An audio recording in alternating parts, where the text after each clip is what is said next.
Dans les sociétés traditionnelles, comme les appelaient les ethnologues, parlant des communautés d'habitants pré-industriels en France et en Europe, l'étroite dépendance à la production agricole provoquait, au moindre accident climatique, la disette, sinon la famine.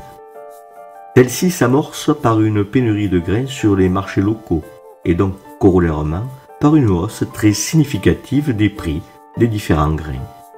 Les tarifs rédhibitoires sont vite atteints et les populations sont très vite obligées soit de prélever dans leur stock, soit d'emprunter des grains directement auprès de ceux qui en ont en suffisance.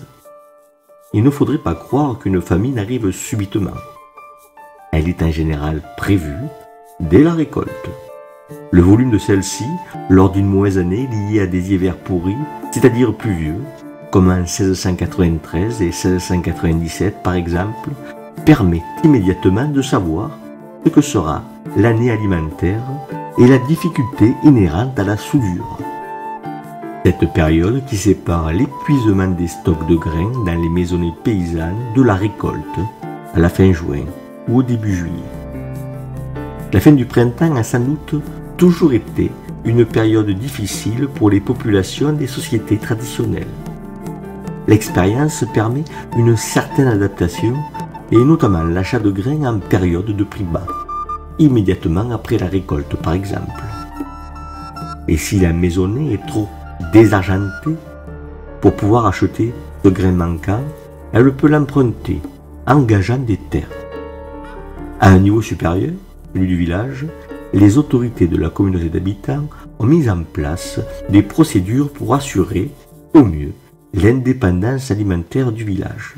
En cas de crise, en général, on interdit la vente des blés à l'extérieur et pour s'assurer du respect de l'interdit, on nomme des villageois pour expertiser les stocks dans les maisons et pour monter la garde, de jour comme de nuit, pour surveiller les allées et venues des villageois.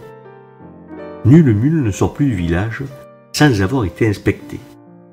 On voit là que les habitants devaient se soumettre à une inspection de leur demeure, car l'établissement des stocks villageois nécessitait la traque des sacs dissimulés. Personne ne voyait de bon œil l'irruption de la puissance communautaire pour dresser cet état des stocks.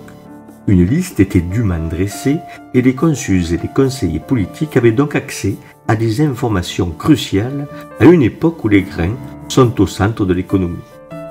À un niveau supérieur encore, celui des États de Languedoc ou de la royauté.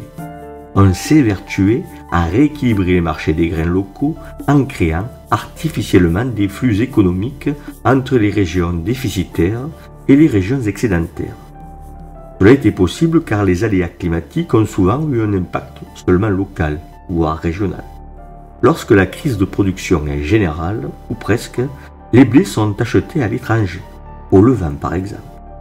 La royauté indemnisait même les villages qui avaient subi des catastrophes climatiques comme la grêle ou des froidures extraordinaires.